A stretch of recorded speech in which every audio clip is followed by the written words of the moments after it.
Welcome to Season 3 of the M-W Tactical Podcast. Sit back and enjoy the conversations with the mad scientist and myself as we discuss the sport of shooting, goals, training, and everyday life. You are listening to the M-W Tactical Podcast.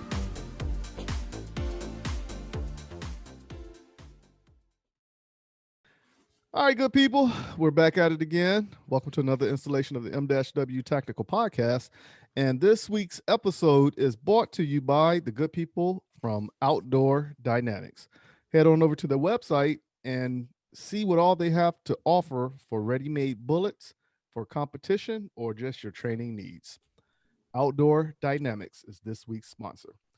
Also want to remind everyone that East Alabama Gun Club has an RO class taking place from 9 through 10 January.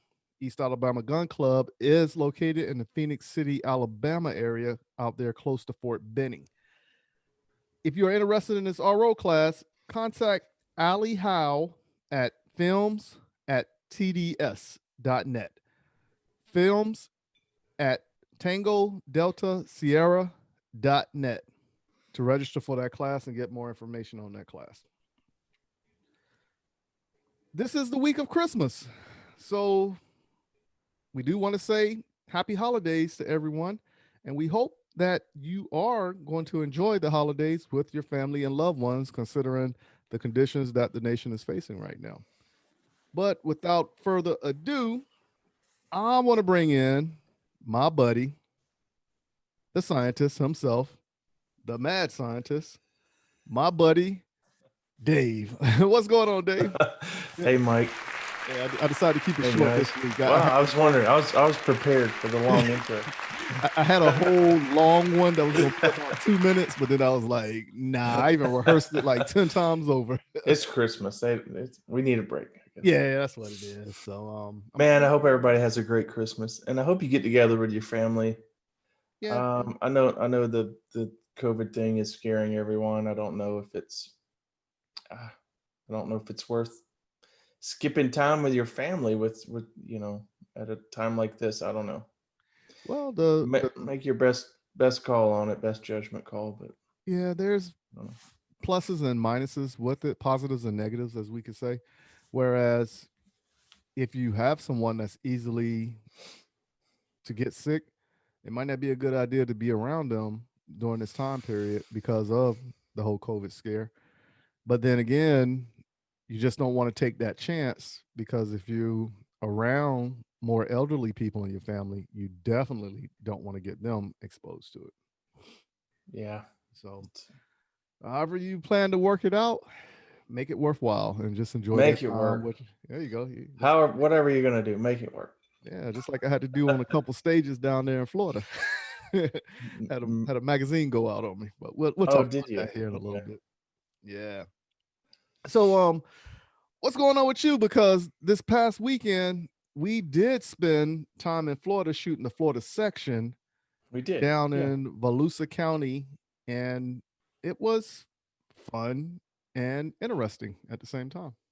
It was very interesting. I got to kind of early the Friday before the match, like I normally do, so I can walk stages and get some stage plans together and look at swingers and activators and things.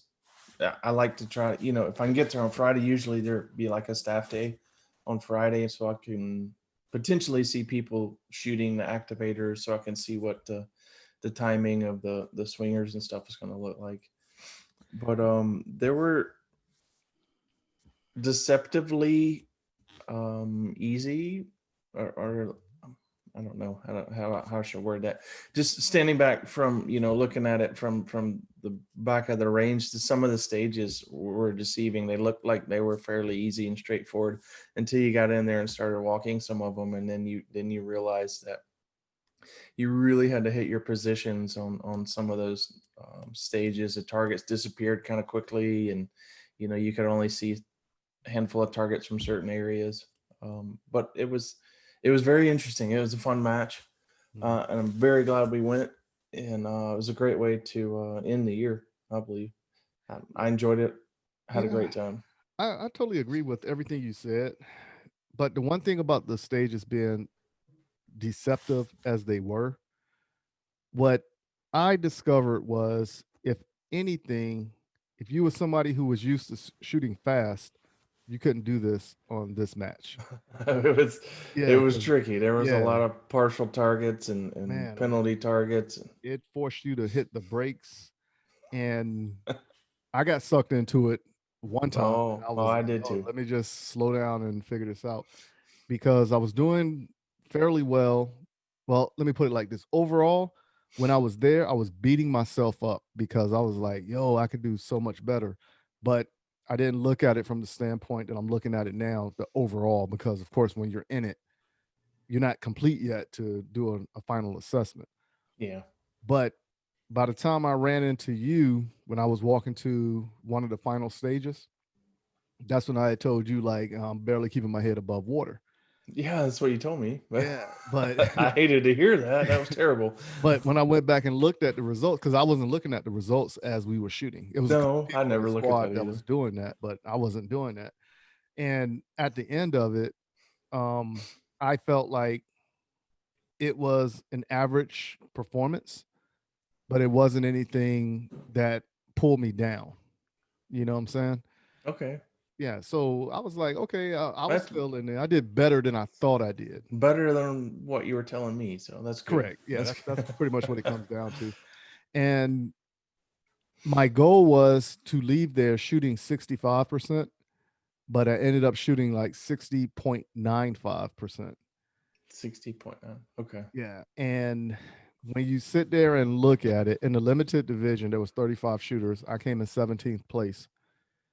And even when you sat there and you looked at the three positions, one before me and one after me, it was literally like 60.97, 60.90, Oh yeah. 60.50. It was that close. That's the way it works at the higher level matches when you have some serious competition. Just Yeah. one or two targets here or there, or one mistake or something can Yeah. make the difference. And then it was a few people didn't show up also, and of course, by a few people not showing up, I believe that messed up the stats overall. So I didn't look at every category. And I wanted to ask you on the show because there is a rule that says at a major match, you got to have at least 3 GMs shooting in your division, Mm-hmm. but they have to perform within a certain value in that division. Yeah, Or I how does think that it's work? 90%.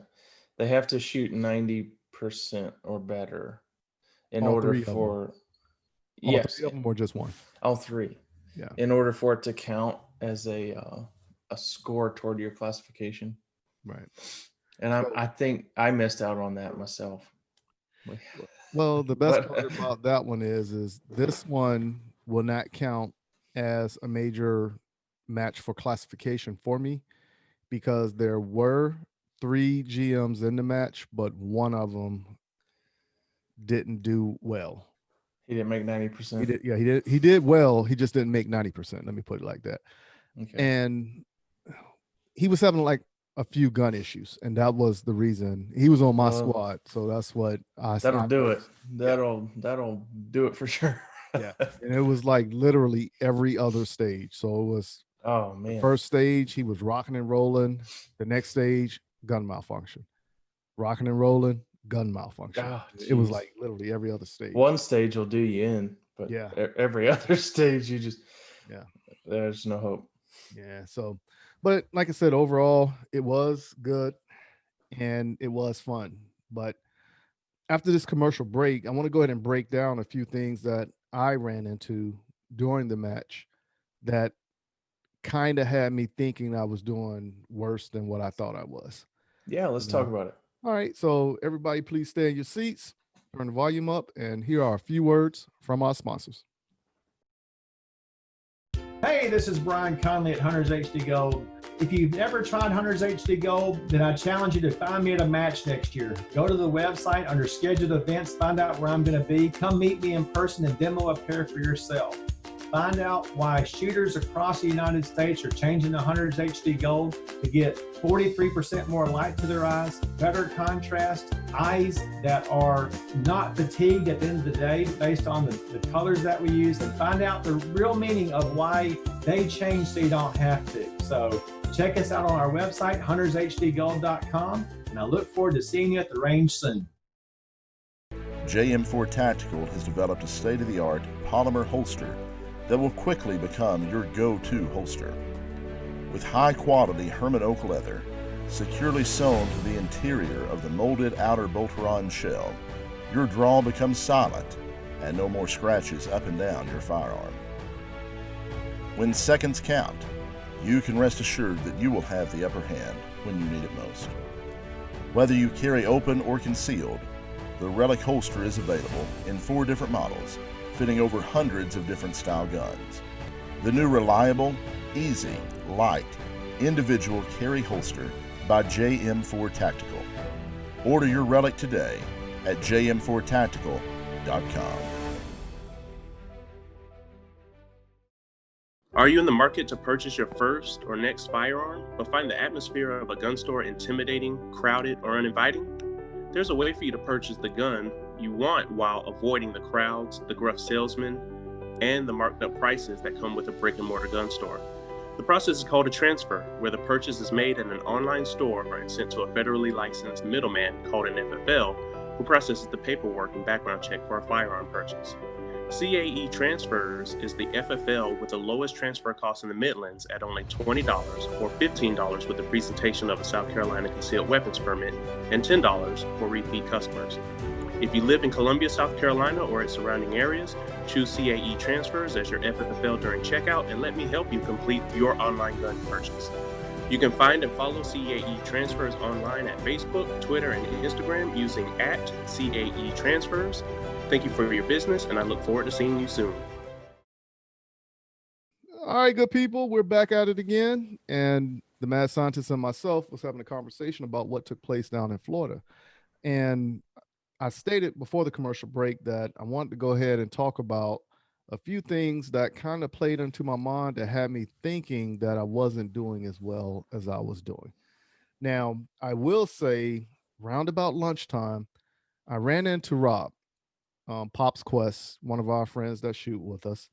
And if you haven't done so, head on over to his YouTube channel and give him a follow, Pop's Quest, and check out his perspective and his scientific analogy of shooting. I like that scientific analogy. I like that word. Yeah, so he has a different approach when he comes into shooting, but he puts a lot of thought into it. And sometimes when you listen to him talk, you might think he's going a little too far, but it's a method to the madness that works for him. I think I go too far as well. So But I ran into him at lunchtime and I asked him how he was doing, and he said he's hanging in there, he's doing very well. And then I asked him how you were doing, and he said you were doing very well. So I was like, well, that's good to hear. That's good to hear. And I didn't want to come look for nobody at lunchtime because I was still gaming stage 9 and 10. Yeah. I knew what I wanted to do. And 9 was one of those stages that I felt sucked people in. So if you didn't do good on stage 9, that was one of those deceptive stages that sucked you into the going fast and going slow motion. So you really had to hit the brakes going from whichever full paper or tuxedo to steel to possibly run across, do a reload, position yourself where you could see 3 different targets and or that still if you didn't shoot it from the first array. So it was a trick right there. So I was gaming that one. And which one was that? Was that the big with this big square shooting area or the kind of like W shape? That was the one with the M. The M shape with where you had the 6 pieces of steel in the center? Correct. Okay. Yeah, I got you. So that was the stage where I ran into him at. So what actually ended up taking place with me, we started out on squad 4.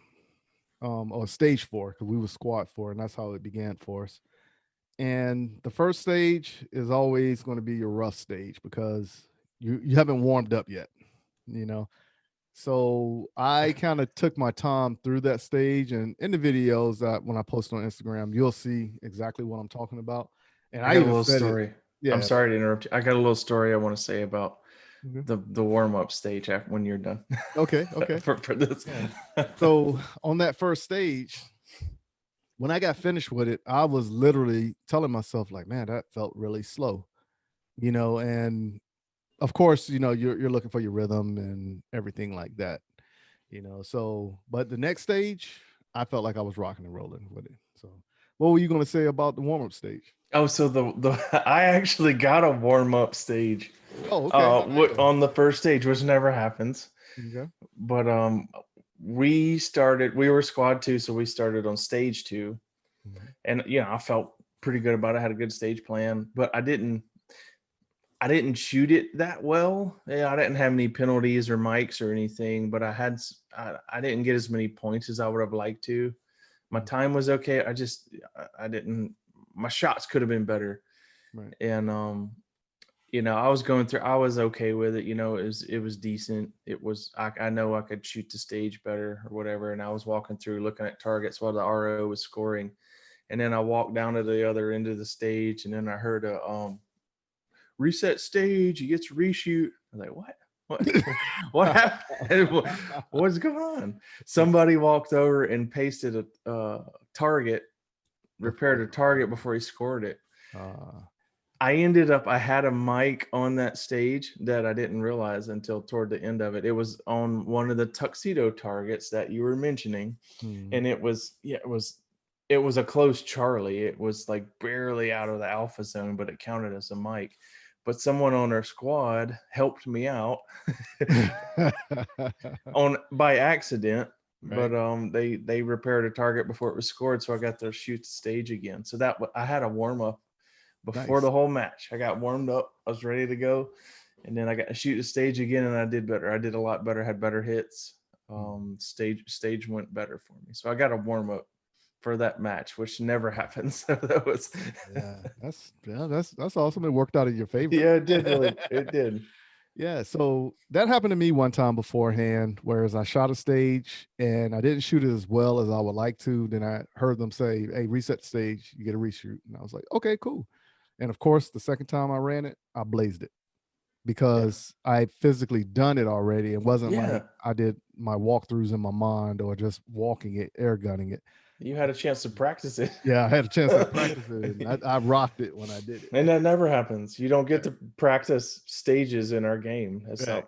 Exactly. That's not the point. You get one try at it, and that's it. Yeah. So this match was a 10-stage match.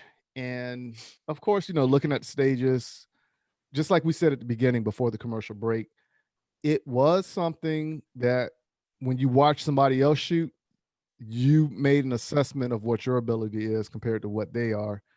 But when you actually got up there to shoot it, you was like, holy cow, this isn't what I thought it was going to be like. Yeah, they were deceptive, man. It looked pretty simple. Yeah. So until you got in there and looking at the target.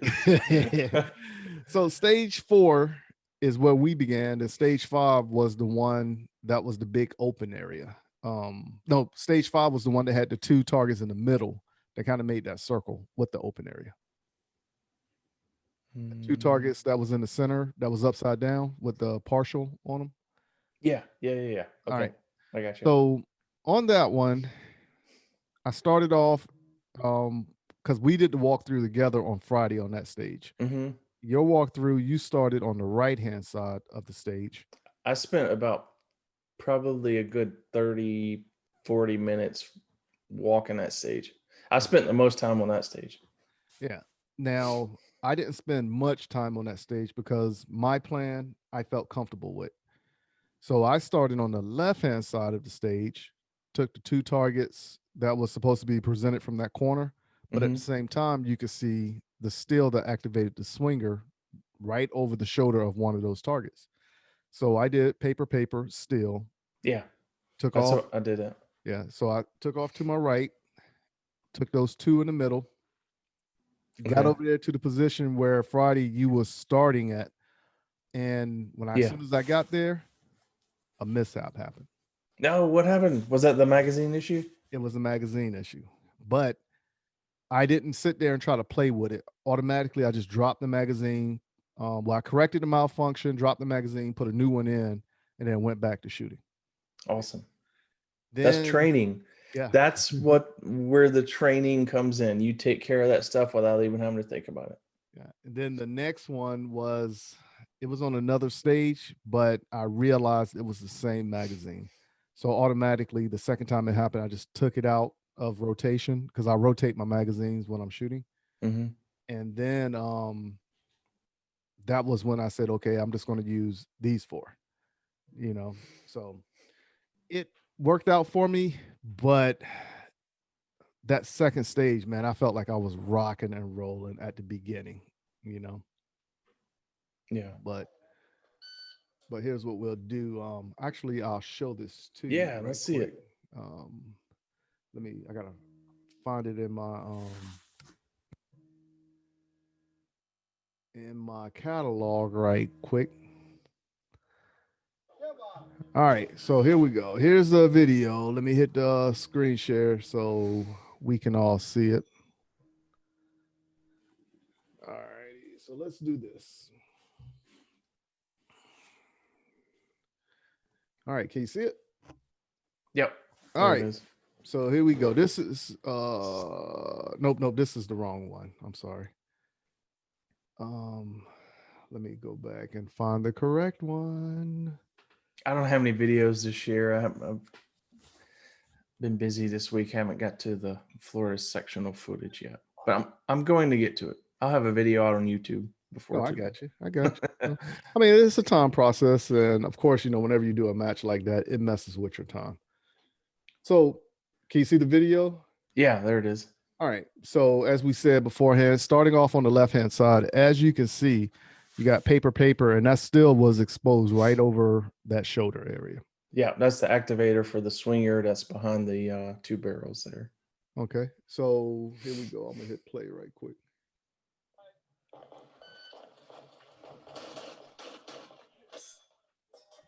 Like you had a good draw there. And the mishap.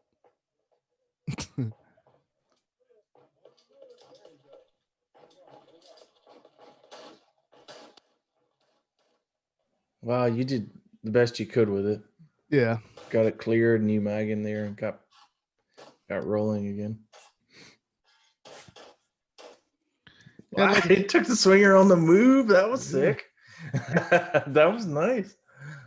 So swinger backing out on it. Yeah, so I figured there was a serious delay, and I seen it when somebody else was shooting it.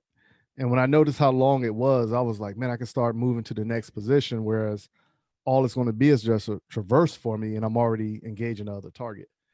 But of course, when you shoot it and you get in the moment of, it doesn't never happen like that. And that's Jacob talking in the background.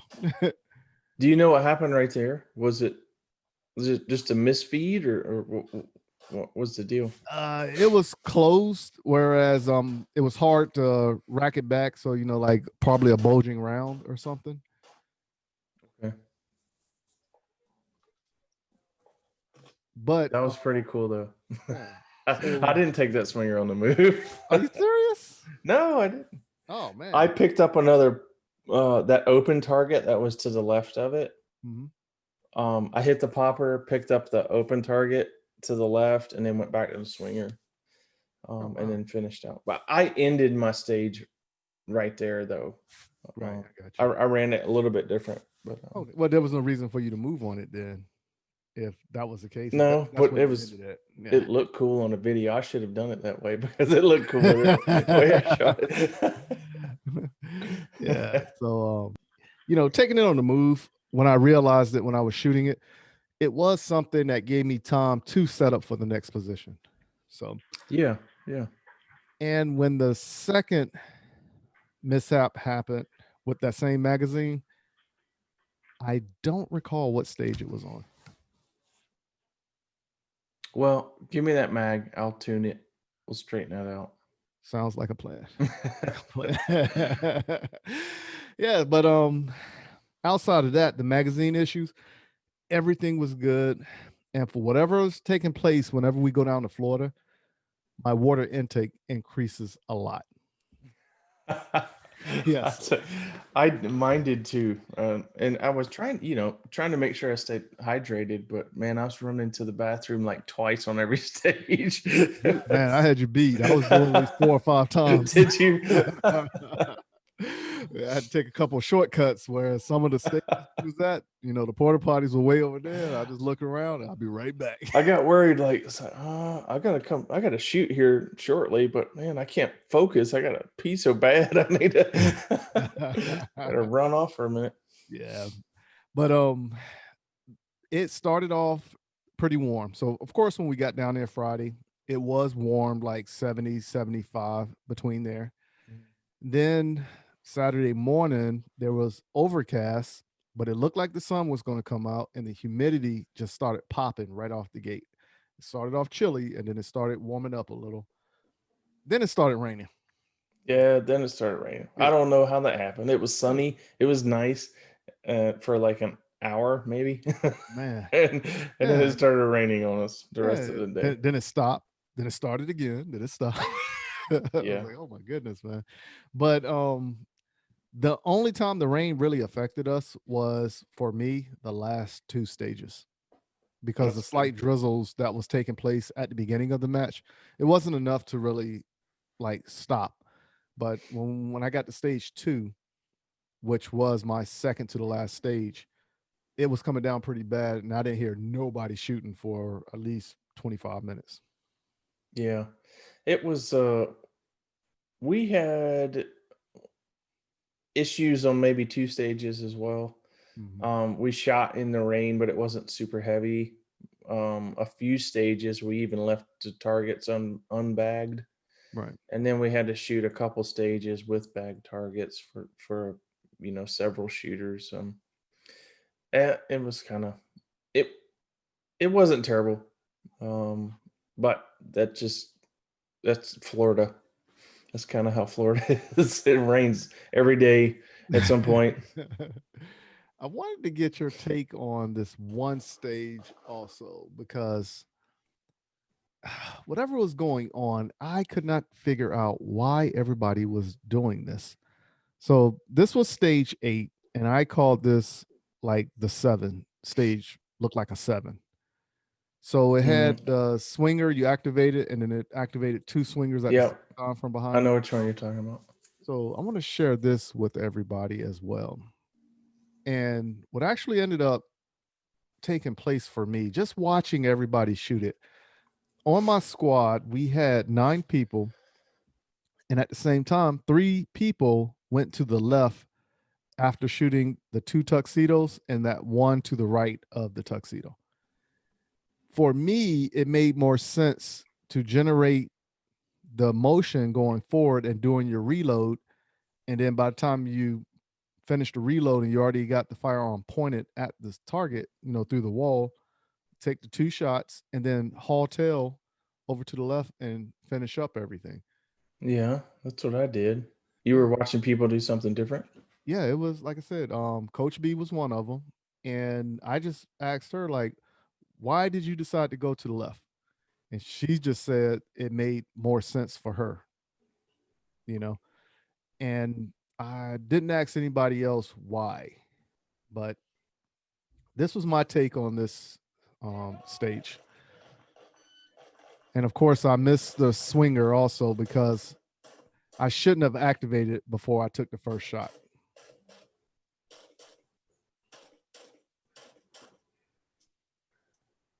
Reload, going down to the right. Yeah, that's the exact same thing I did.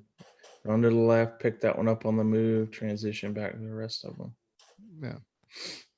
And what Jacob did, he literally went through the middle, like around this target right here on the right side of the target. Like when he got finished shooting down here in that middle portion, he walked through the middle, came over there to the left, shot all those, and then finished on the right. So I did look at that, and if you did that, you had the opportunity to pick up those 2 targets right in the middle on the move. You could shoot those on the move, moving from left to right. Yeah. But I'm not certain that actually would save you time or not. I don't know. There's a potential that it could, Right. but you also have that big run through the middle to where you can't shoot anything. Yes. If you And do that. So if you move from the right to the left, I don't know. It could be a toss up. I don't know. yeah, and I think that's just the way you processed it, because even when I sat there and looked at it, there is a 3-foot gap right there where you won't be shooting whether No. left or right. You're out of the shooting area. You can't shoot anything. No, I'm saying like from the point where I did the reload and shot in the corner. Oh, I Yeah. got you. Now going to the left, like from the wall, there's a 3-foot portion where you can't shoot, you know? Yeah. And just because of how the other target was exposed on you. Mm-hmm. All right. So now if you came from the other way, there's still that 3-foot window right there you couldn't shoot coming into that corner where I first went into. Yeah. So it was, like I said, it was one of those, whereas I knew how I was going to run and I wasn't going to change it just watching somebody else do it and what works for them. But I just know that felt more comfortable for me, just to hit that corner and run over to the end and do it. So I'm curious now. So Jacob shot it going from left to right. Yeah. So What stage was it? that was stage 8. Yes. I want to see whose time was faster because I shot it from right to left. Yeah, let's do a comparison right quick. Stage 8. Yeah, let's see how I did. All right, so I won that stage. Yeah. So now I do want to say overall, congratulations to Jacob Taylor. He was on the show the week before last, or 2 weeks ago. And yeah, 2 weeks ago. Yeah, he actually won the Florida section overall. He did, dadgummit. Yeah, so he barely got me. I got him on time. He got me on points, man. I needed a few more points. Right. Congratulations, Jacob. Yeah. And it was something. Y'all process is pretty much similar because y'all be doing that dance in the back. Oh, really? Yeah, he dances like I do. Yeah, he dances sitting down though, and then he does it standing up. Oh, okay. That's the only difference. So he does it both sitting down and standing up. But like I said, going into the match, everything was fun, and there was a lot of takeaways from this that I felt good about. So of course, I started hitting the gym prior to this match, and I felt my movement was a whole lot better. So I felt stronger on the run, on the explosiveness. Now I just got to tap into it to do it without thinking about it. Because I'm literally telling myself, go, run, explode. That just takes more repetition and more practice with it. Right. So overall, like I said, I felt pretty good about the match. But the one thing that really got me was I didn't meet my mark. So like I said at the beginning of the show, my mark was to hit 65%. I believe I would have been closer to 65% because literally whatever was taking place, I started feeling it round about stage 8, 9. So when we got to stage 10 and it started raining on us again, I just said, okay, I'm just going to try to run it and push it as hard as I can. And when I did that, I had a couple misses, but it was on the tuxedo and it was on top of each other and so close. Yeah, I had 4 of those. I had 4 mics for that match. Yeah, and then unlike me, the one on stage, what stage was that? Stage 9, the one that had like the zigzag pattern. Yeah, I hit the no shoot on that one because what I did was I took the shot all the way. That partial tuxedo, was it a tuxedo or was it the full? No, that was stage 10, and I'll show you this one also, and you'll see exactly when I hit the no shoot. All right. Does So it do this- the port? Yeah, I took it from the start position, and it was the first shot that hit the no shoot. That was a long shot. A difficult shot, man. Yeah. Really difficult shot. Yeah, it was, but I decided to roll the dice on it because that next corner in front of the no shoot, it alleviated me from hitting that corner. Okay, I got you. So I that went was- to was the only second corner yeah, where so I that was, engaged it, but yeah, so that was the only reason why I did it that far back, because of the fact I just stated like, okay, I think I can do it. I know I can do it. You know, especially like when we were sitting there practicing headshots at 20 yards. oh yeah, you can definitely do it. Yeah. So, but I think part of the reason was when I did the traversing, I didn't really confirm my sights and I just went on it too fast. And like I said, it is what it is. There's no excuses. I hit it. So, but when I did the makeup, I actually had the 2 alphas on it as well. So, and this was one of those stages, like I want to break it down and run it like 2 or 3 different ways just to compare the movement on everything. You know, so I want to try to do it one time, whereas you don't shoot the still. I mean, you shoot the still first, and then you put yourself in a different position to try to shoot the still. Because I wanted to see how a production shooter shot this, and we didn't have any production shooters on our squad. So There were a lot of stages like that where you had a lot of different options. yes. So it was pretty fun. It was pretty fun overall. But like I said, in the midst of things, I did better than I thought I did overall for that Good. match. Good. So I missed my point, my mark by what 4.95%. I missed my mark too by 3. Well, less than 3%. Oh yeah. But Jacob got me by yeah, he got you.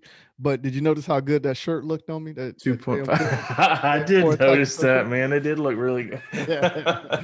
And I noticed one thing when I go to a match, when somebody recognizes me, it kind of puts me in an eerie state because I don't know. Cause like whenever I'm out in public doing something and somebody recognizes me, it's kind of eerie because sometimes you don't know if it's a jack move or it's recognized. So of course, when I'm there, Yeah, that's true. and I noticed certain people was looking at me differently, and I'm sitting there looking like, and I was about to lean over and like, hey, is something wrong with me? Is a spot on? And then I realized, oh my God, I had the jersey on. Well, you don't. Yeah, at the match, you don't have to worry about that kind of stuff. There was this guy following us around at the first half of the match that was kind of creepy, but anyway.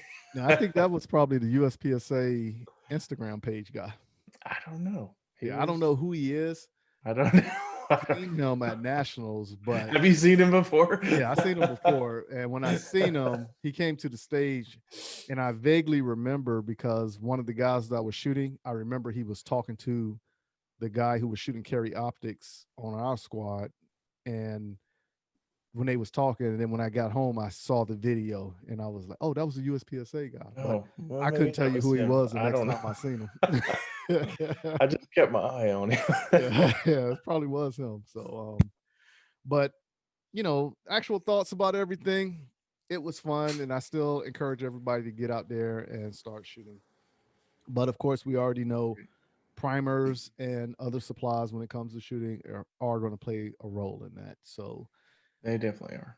I believe everything is going to come back here round about the March, April timeframe. But when it first starts off, it's going to be a little pricey, just like it is right now, how a lot of companies are going to be doing the price gouging on products. But it's going to pan out by midsummer. I hope so. And So that's what I'm I thinking. hope so. Yeah. So I haven't talked to anybody about it, but just seeing the company still staying afloat, and every now and then they'll be like, "Hey, we got ammo," and then a day later, "Oh, we're out. We already sold." Yeah, I mean, no one was expecting this huge surge in demand. It's a larger demand than the country has ever seen in our history. So Well, it's unprecedented, and no one was expecting that. yeah. Now They're the still last, manufacturing ammo. They're still doing, the best they can. But yeah. Now the last time there was a shortage, was that back in the 80s or 90s? well, It was. I want to say Russia helped out then. Like we're not friends they- with Russia right now, though. yeah, exactly. But we had a bit of a crisis when around the Clinton era in the 90s. Yeah. Wasn't quite as bad as this one, though. Yeah. So it is what it is. Now, another thing I want to talk to the good people about, and I'm not certain if I mentioned this to you or not, but we are working on a movie. So yeah, so Movie. You have mentioned it to me. yeah, so we're working on a movie right now. Everything is still in the planning stages, but we're not going through like a major production studio. So the person that's actually doing it is someone who actually knows how to do film and edit and all that good stuff and has all the equipment for it. So what we actually decided to do was to make this movie through crowdfunding. So if you want to check it out, you can head on over to not Facebook, but the GoFundMe page, and it is titled "We Are Making a Professional Movie." It's a good So title. yeah, so that's the name. That's the name of it. So I wanted to keep it simple, but at the same time, I wanted to keep it simple. What actually ended up taking place when I realized what I was doing, because it's been a minute since I was on GoFundMe, it was the title, and I was like, hey, I'm just going to keep it just like that. So it's just literally GoFundMe.com/we dash r dash making dash a dash professional dash movie. So the link will be in the description in the bio, or you could just click on the bio on the Instagram page of M-W Tactical, which is M_W Tactical, and go ahead and start donating to this so we can get this movie project rolling. I'm hoping to have everything planned out where we could start recording round about the end of January, and it will go probably until the middle of the summer, end of summer. But I want to try to plan it whereas it will at least capture nationals. So you and I have talked about it a little bit, but Yeah. can you give our listeners a little bit of a trailer? Yeah, okay. So this documentary is going to follow myself around, and you're going to see my day-to-day life when it comes to firearms. So you're going to see my interaction with the people who are associated with me in firearms. And dry fire, you're going to see me when I wake up, talking on the telephone, playing on the computer, practicing, shooting competitions, and then of course you're going to see people like the mad scientists in there, and then other people that we actually shoot with. And you get to see the struggles of what I get to go through when it comes to shooting and everything, how I actually deal with it firsthand. I think it'll So, be interesting.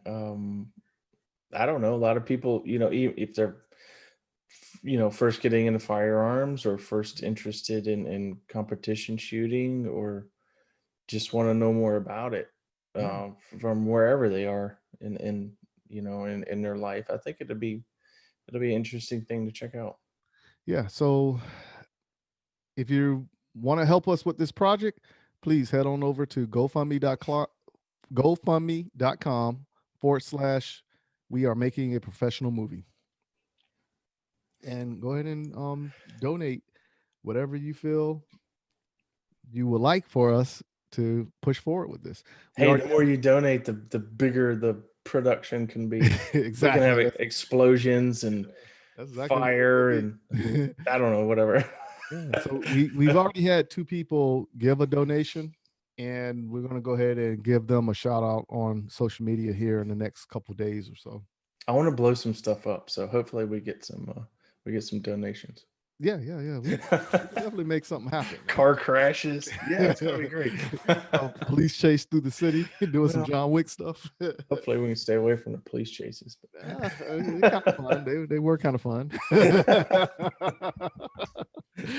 Yeah. So but now also we have an interview this week, and the person's name is Jamie Mondy, and we shot on the squad together at the Florida section.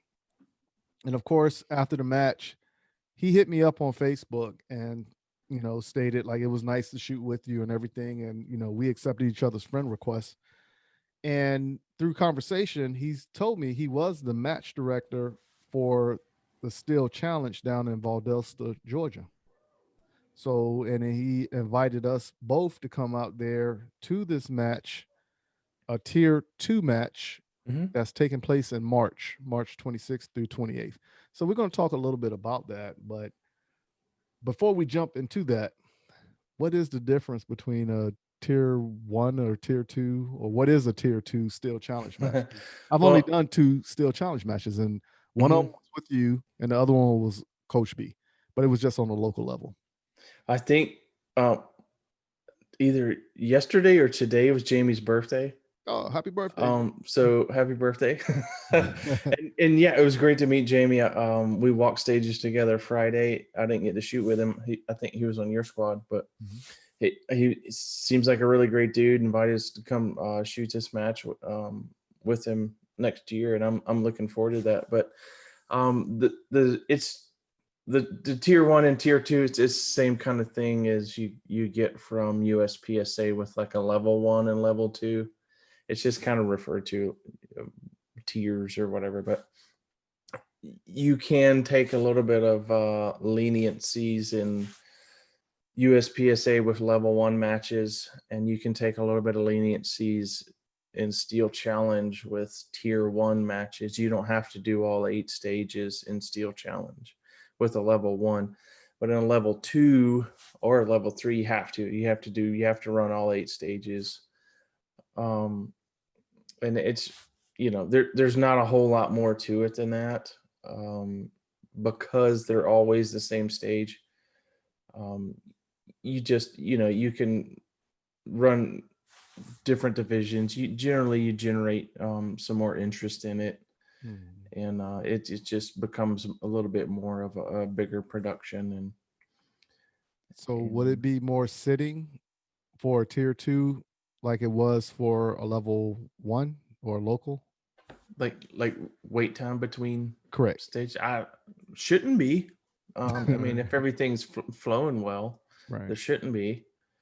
It should be similar, if not a little bit quicker, because typically your higher level matches will be planned a little better and staffed a little better. right. So there's a potential for it to run smoother and quicker.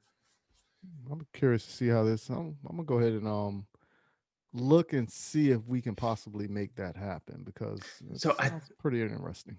I think I may be wrong on this, but I think Jamie told me this was the Georgia State Championship for Steel Challenge. Does that sound right?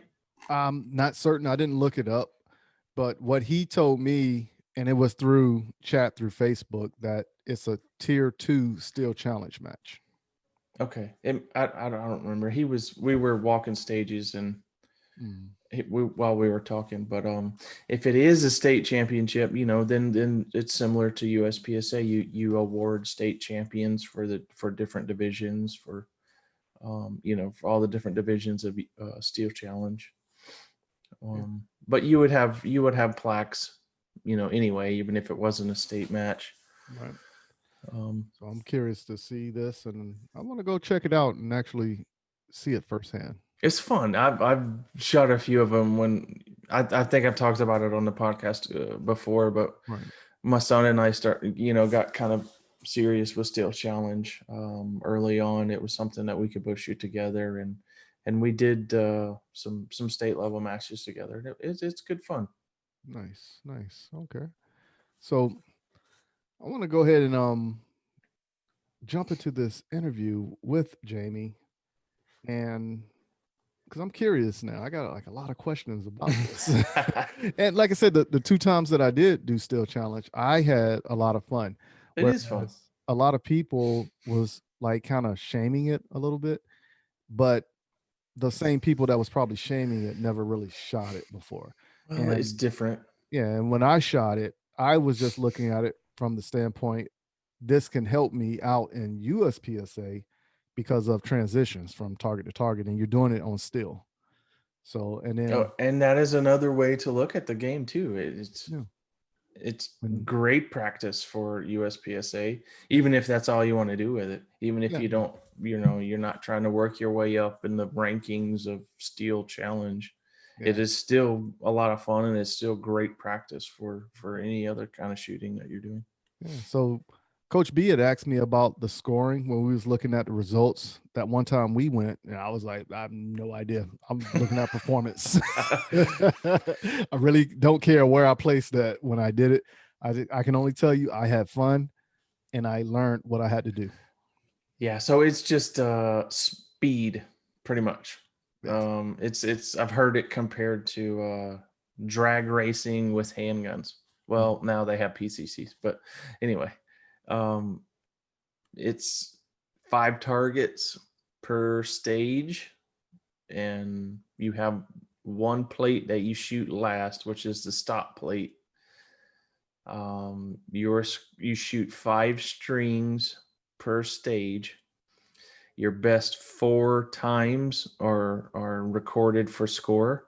So you just shoot these things as fast as you possibly can.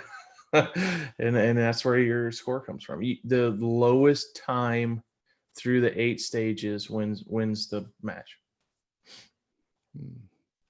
We're going. It is just drag racing. So as fast as you can shoot these things. We're going to do it. We're going to do it. And next week when we actually talk, well, I want to talk about something that I'm looking forward to diving into, and it has a red dot affiliated with it. Okay. I love red dots. Yeah. We're going to talk a little bit about that next week. I might be interested. Yes. I actually just bought a new red dot today for my new carry gun. Uh-oh, here we go. Well, let's talk about that next week all together. Yeah, let's do that. And we're going to go ahead and lead into this commercial break and have this conversation with Jamie about this Steel Challenge match that's coming up in March. So do you have any last words you want to say to the good people? Jamie's a good dude. It was great to meet him at the Florida Section Championship, and I'm looking forward to shooting the Steel Challenge match with him next year. Hey, that's it. So once again, we want to go ahead and tell everybody, happy holidays. Enjoy your time with your family and friends and your loved ones. And at the same time, we appreciate everybody that listens to the show, especially the people that are listening to us on the international front. So once again, we would like to thank you. And that's from the bottom of our heart. Merry Christmas, everyone. Yes. So without further ado, please stay in your seat. And here are a few words from our sponsors. Hey, this is Brian Conley with Hunters HD Gold, and you are listening to the M-W Tactical Podcast.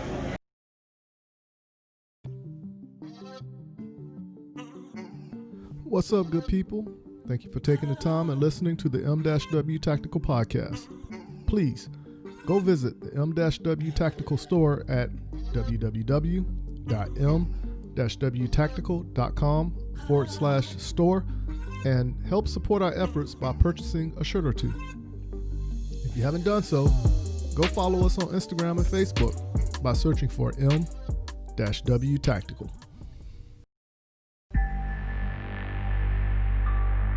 The Gun Cleaners. Our solvent is, I think, second to none. Our lube is second to none. Our lube's heavier than water, which is just a huge thing. People don't really put a lot of thought into that, just how huge that is to have on your gun, especially with concealed carry. The Gun Cleaners. Oh, yeah, most definitely. You're going to sweat a lot of the other lubes off. With ours, it'll stay there. The Gun Cleaners.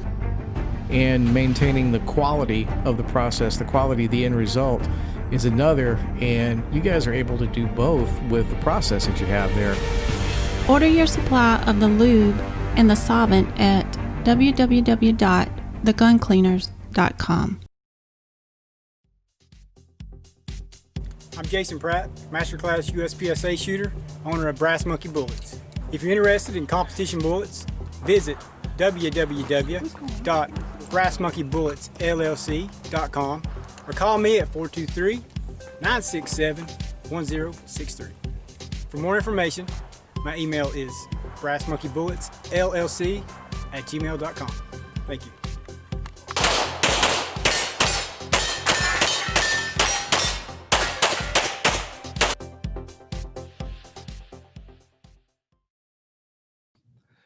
All right, good people. We're back at it again. And this week, we have someone who I met down in Florida. We shot on the same squad at the Florida section. This guy shot open. And after being on the squad with him, I literally seen that he is a genuine good guy.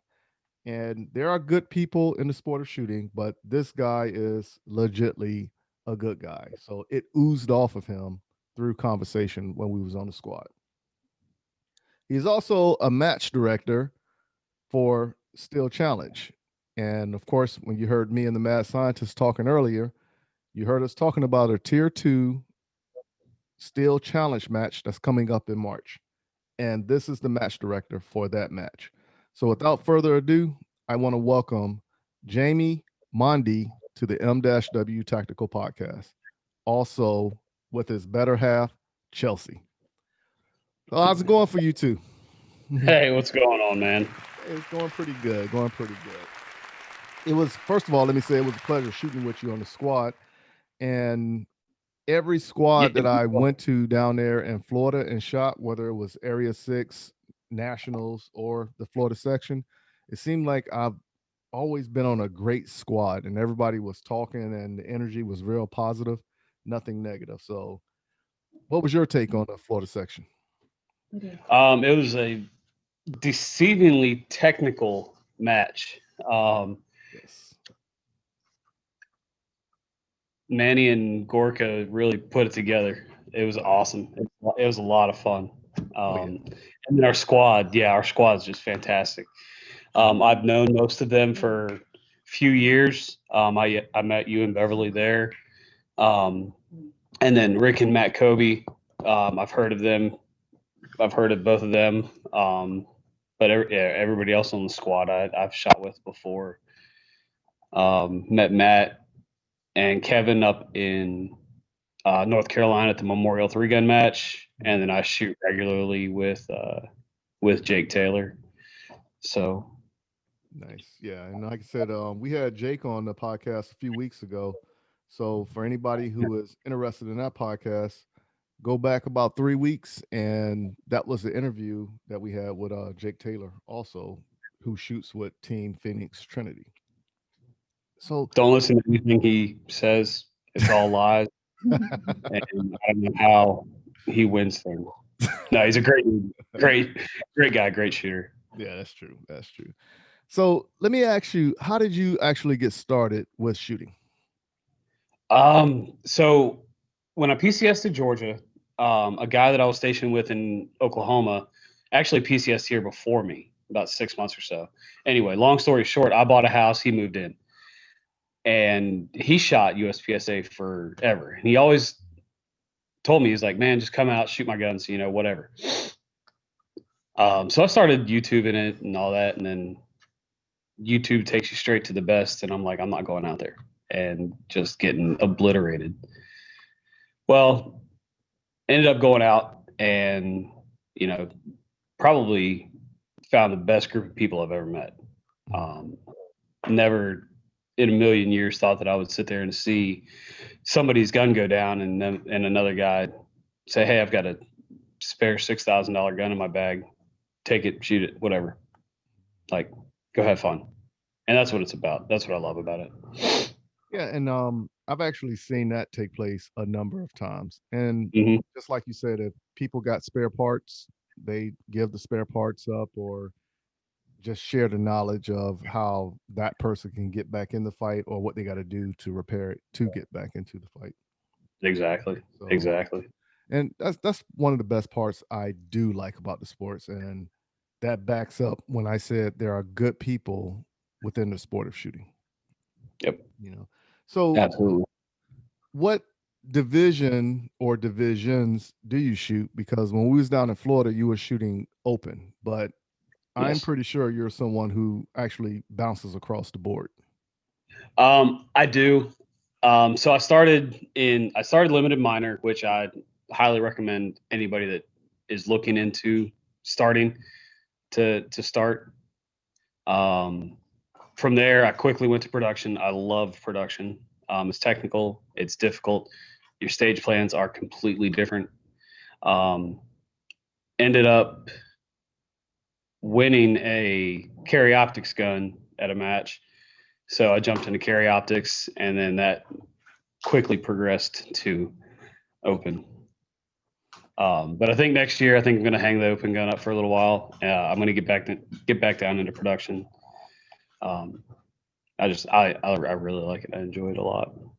Yeah, me and Dave, we have some interesting conversations when it comes to open. 'Cause he's been trying to push me to do open for a while. Mhm. And I actually made the decision really at the beginning of the year. And I told myself once I hit master and limited, I'm going to give limited a rest and then shoot carry optics for a little bit and then come back to limited. There you go. Yeah. Yeah. So my thing is, I think if I was to do that, I think it will push me to open also. Yeah. Yeah. It's just eh, hot loads and things going hard and fast, man. Things gonna break. Oh yeah, yeah. I already know how it goes. So like just talking Yeah. with Dave and watching the stuff that he does and how he helps everybody else out, it is one of those type things that you just be like, yeah, okay, just dive into it and just have fun with it. Yeah. Yeah. I got the chance to meet him at the match too. Yeah. Great guys. Turns out I've shot with him several times. My parents used to be stationed in Augusta, Mhm. so I've shot Kentucky and all the sharps and CSRA, I think is what it is. Yeah, that's it. So I've shot with him before, and then got to meet Rob Teague. So, and that's where I met you. I was actually walking the stages with both of them, and me and Rob have gone back and forth a little bit on YouTube, but my man is hard to find on the social media. So Yeah, actually, I don't think he does anything else other than YouTube. yeah, I don't think he does either. But yeah, he's a great guy, and I'm squatted with him on for South Carolina sectionals. So all right. So now you actually shoot USPSA, but you're the match director for Steel Challenge. yes. And now, how do you balance the two out, and how does that work in your favor, or is it more of a disadvantage? So with Steel Challenge, it kind of just was happenstance because there's no USPSA here in Valdosta. So I wanted trigger time. I wanted to shoot some matches. So I went down, heard that range that I used to shoot at was going to start hosting Steel Challenge matches. So I talked to the former match director, and we got things rolling. And about 3 years ago, started having Steel Challenge matches. USPSA and dry fire and all that it's awesome, but let's see, 5, 10, 15. You're looking at, for Steel Challenge, you're looking at probably anywhere from 20 to 30 draws, depending on whether or not you have reshoots. So you want to talk about some holster time? It's awesome, and it's live fire practice too. So you figured USPSA, you have what, at a major match you have 10 draws, and that's it. You have 5 per stage during Steel Challenge. Yeah. So now I've only done 2 Steel Challenge matches. So I did one with Dave, and then I did the other one with Coach B.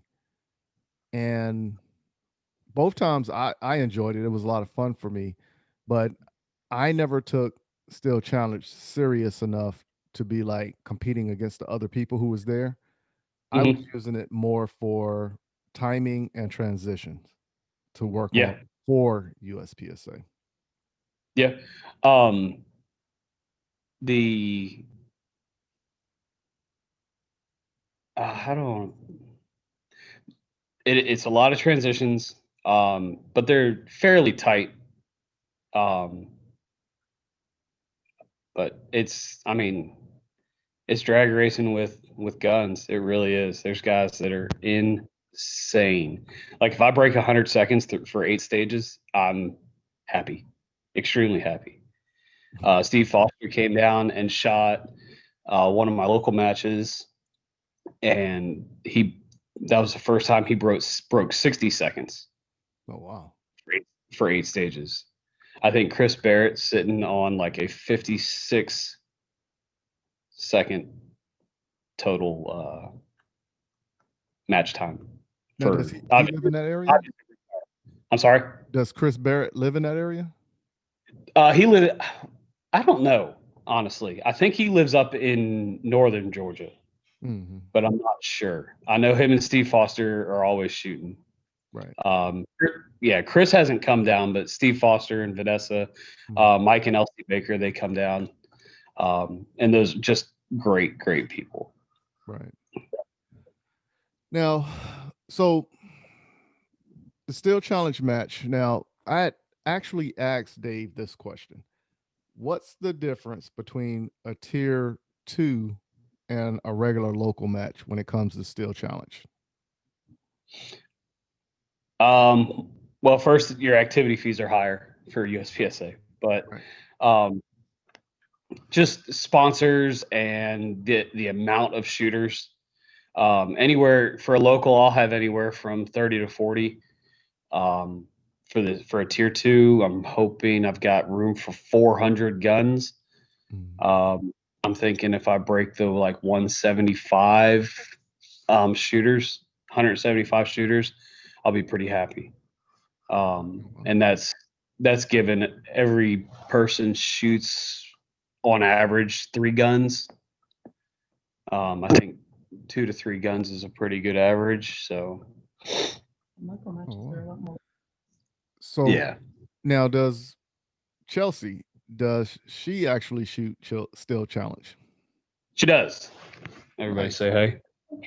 Hey, Chelsea. Now, Chelsea, when it comes to shooting Steel Challenge, do you find that to be fun and challenging, or do you just do it just to do it? I actually prefer the Steel Challenge match to USPA matches that I shoot. And it's because since I'm a newer shooter, I don't feel as confident moving with a weapon as Jamie does. So it's nice to be able to stand still, draw my weapon, find my target, and fire without having to also factor in movement and breaking the 180 and all that kind of stuff. Because those are things that when we go to USPSA matches, those are things that I have an issue with that the guys help me with when I'm shooting.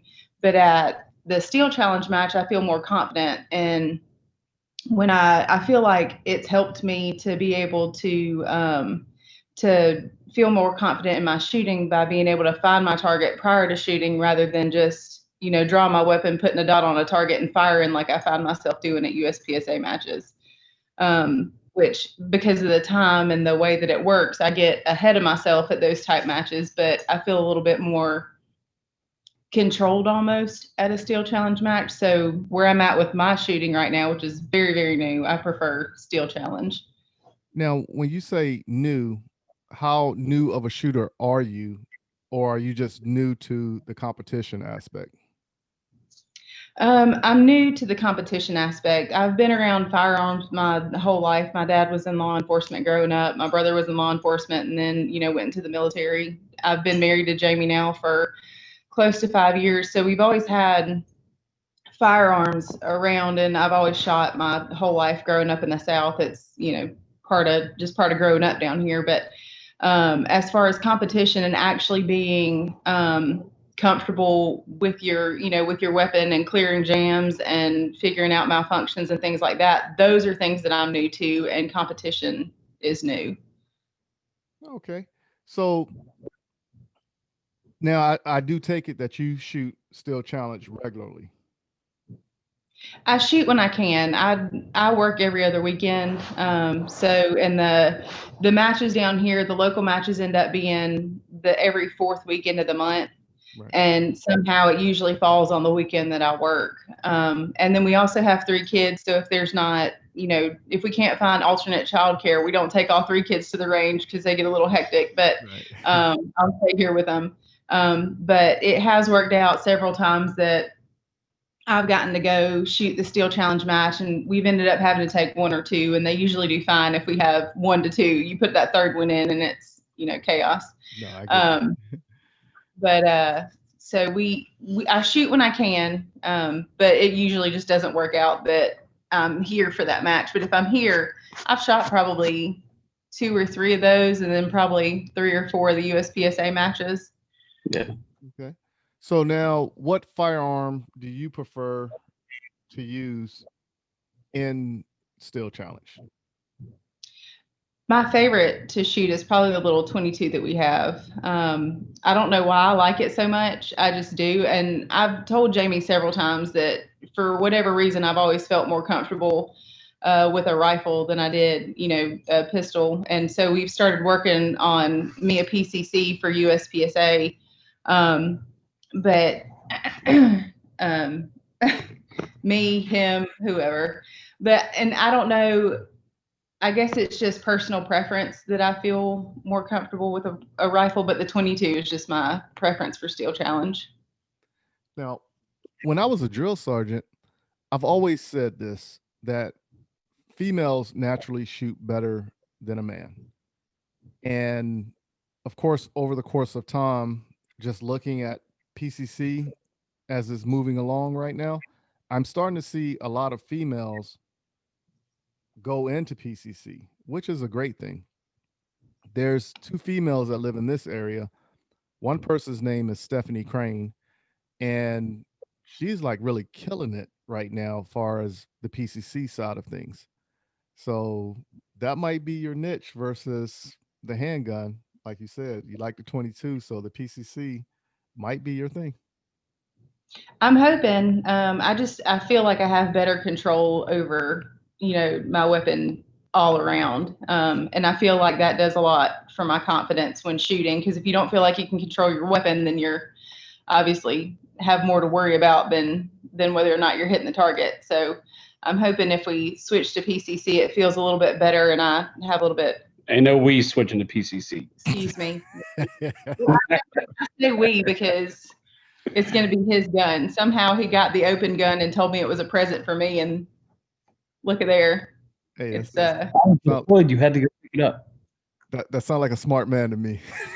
Yeah, he said, I got you a present, and I was like, what is it? And it happened to be a checkmate. So suddenly it becomes his when he gets back from deployment. Nah. All right. So Jamie, can you tell me more about the match that's taking place in March that is a tier 2 Steel Challenge match? Yeah, absolutely. So the dates are the 26th to the 28th. It'll be last weekend in March. We will have 2 flights on Friday and Saturday, AM and PM, and then right now 1 flight on Sunday, just an AM flight. All 8 stages, 10 gun squads. So effectively I can run, 160 shooters a day, or we'll say 160 guns, because I'm assuming that, guys are going to bleed over from the AM to the PM. 2 guns per flight. That's actually a Steel Challenge rule. You can't, sign up and squad 10 guns for yourself, but so let me clarify that for people who don't understand, because this kind of threw me for a loop when I went through Steel Challenge. Okay. when you sign up for Steel Challenge, you can sign up under multiple guns that you're shooting. Correct. So, for instance, when I was there, I was shooting my competition gun at that time, which was a STI, but I was shooting 40 caliber. I could have turned around and registered again under carry optics. Right or wrong? Because I'm not familiar with the divisions in Steel Challenge. Not with that gun. All right. So what? All right. So how are the divisions laid out in Steel Challenge? So you have your rimfire divisions are rimfire rifle and rimfire pistol, and both of those have an iron and an open category. Okay. So you have rimfire rifle iron, rimfire rifle open. It's just dots, comps, whatever. Then you have rimfire pistol iron, rimfire pistol open. Again, iron sights, obviously, and then dots, comps, all that good stuff. And then you drop down into your centerfire divisions, which are PCC. PCC has two divisions. It's irons and optics, open, whichever. Then limited. Then just your standard USPSA divisions, except for revolver. Revolver, you have ISR. Is it ISRI?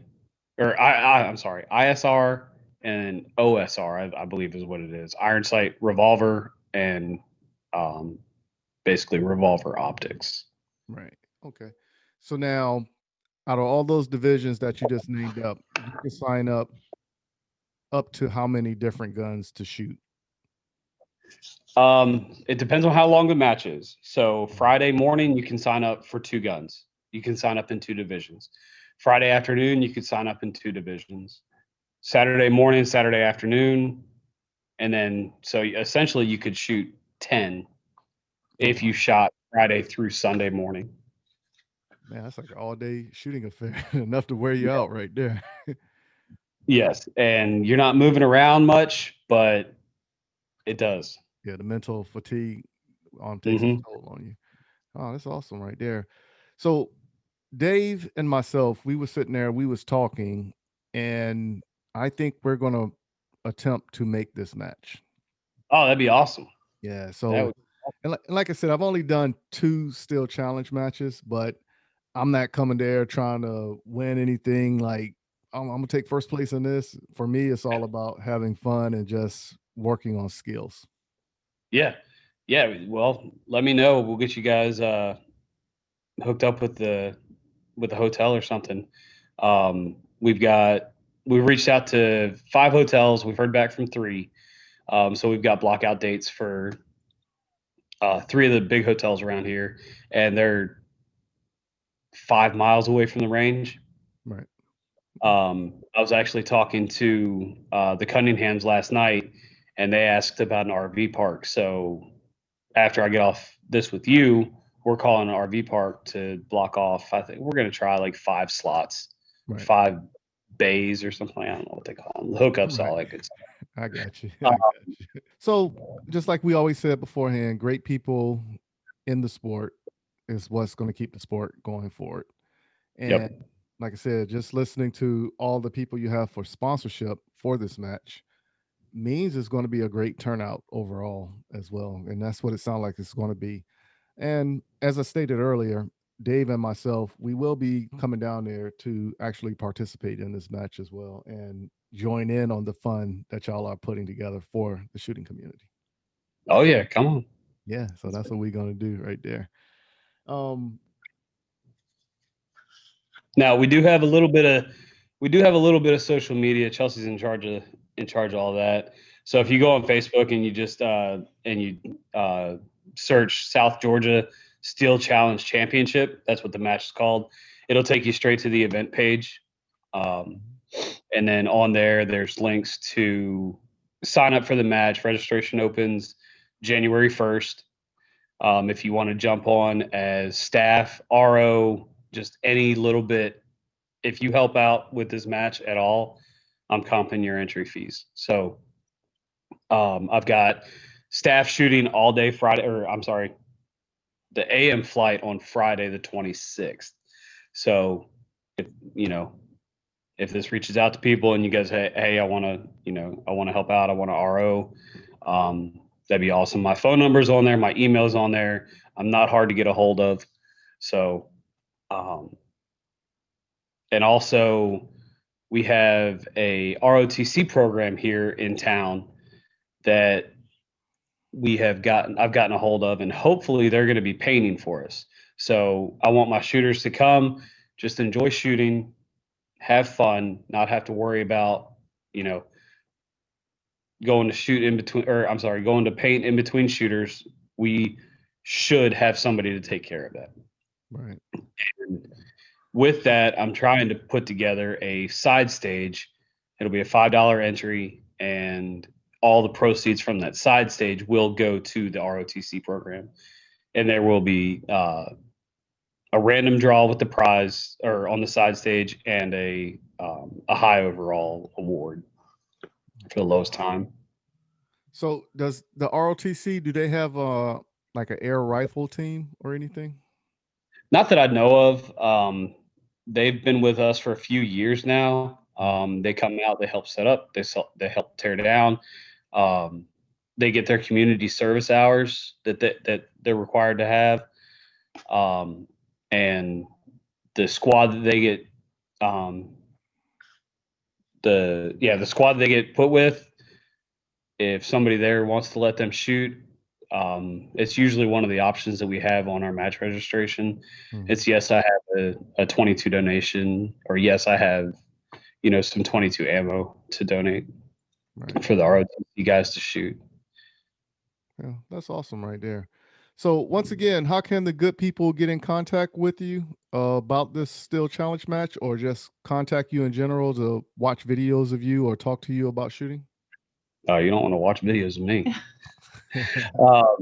I've got Facebook is, it's just, I think it's James Mondy. The match is South Georgia Steel Challenge Championship. And then Instagram, my tag is Not All Alpha. And then I have a Little River Steel Challenge Championship Instagram page, so that there'll be all the match information on there as well. And for the Facebook page, if you like and follow the Facebook page, I put updates on there. So I'm putting things about lodging we have the group rates.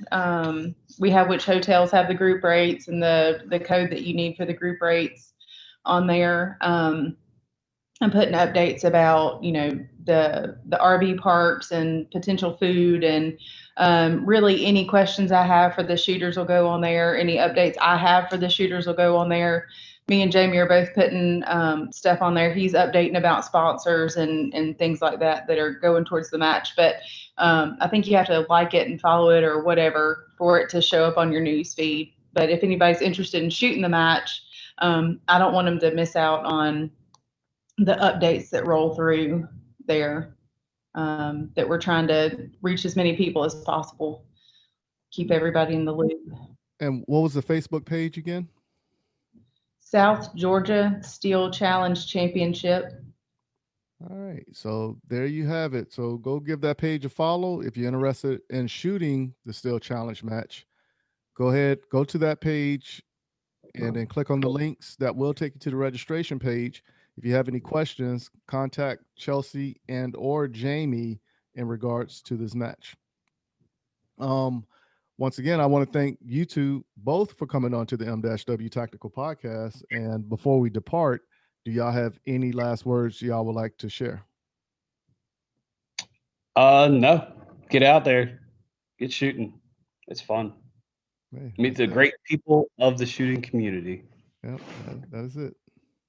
And if you don't want to come to this match, there is one, like I said, every fourth Saturday of the month. So if you're close to our town, and I think Alabama, we shoot in Alabama and Tallahassee and places like that. So if you're moderately close to us and you're interested in Steel Challenge, but don't necessarily want to this big match to be your first match. We have matches once a month, and Jamie's the match director of those as well. So you can contact him about those or any questions about getting into the sport or, anything beyond this match itself. He will be available for those questions as well. If anybody's interested in branching over from USPSA or if they're, just wanting to get in but haven't had the chance, he's available for that as well. Yeah, absolutely. That's why I keep her around. Every fourth Saturday, we hold all 8. We all hold all 8 stages. So every month there's a classifier. And as I tell everybody, if you want to do it and you don't have the means to, come raid my safe. It's all free. You can just take it home with you. She goes. That's it. All right. So once again, I want to thank Jamie and Chelsea for coming on to the M-W Tactical Podcast. And for everybody else, please stay in your seats. And here are a few words from our sponsors. Are you in the market to purchase your first or next firearm, but find the atmosphere of a gun store intimidating, crowded, or uninviting? There's a way for you to purchase the gun you want while avoiding the crowds, the gruff salesmen, and the marked up prices that come with a brick and mortar gun store. The process is called a transfer, where the purchase is made in an online store and sent to a federally licensed middleman called an FFL, who processes the paperwork and background check for a firearm purchase. CAE Transfers is the FFL with the lowest transfer cost in the Midlands at only $20 or $15 with the presentation of a South Carolina concealed weapons permit and $10 for repeat customers. If you live in Columbia, South Carolina or its surrounding areas, choose CAE Transfers as your FFL during checkout and let me help you complete your online gun purchase. You can find and follow CAE Transfers online at Facebook, Twitter, and Instagram using @CAE Transfers. Thank you for your business, and I look forward to seeing you soon. Hey, this is Brian Conley at Hunters HD Gold. If you've never tried Hunters HD Gold, then I challenge you to find me at a match next year. Go to the website under scheduled events, find out where I'm going to be. Come meet me in person and demo a pair for yourself. Find out why shooters across the United States are changing to Hunters HD Gold to get 43% more light to their eyes, better contrast, eyes that are not fatigued at the end of the day based on the colors that we use, and find out the real meaning of why they change so you don't have to. So check us out on our website, huntershdgold.com, and I look forward to seeing you at the range soon.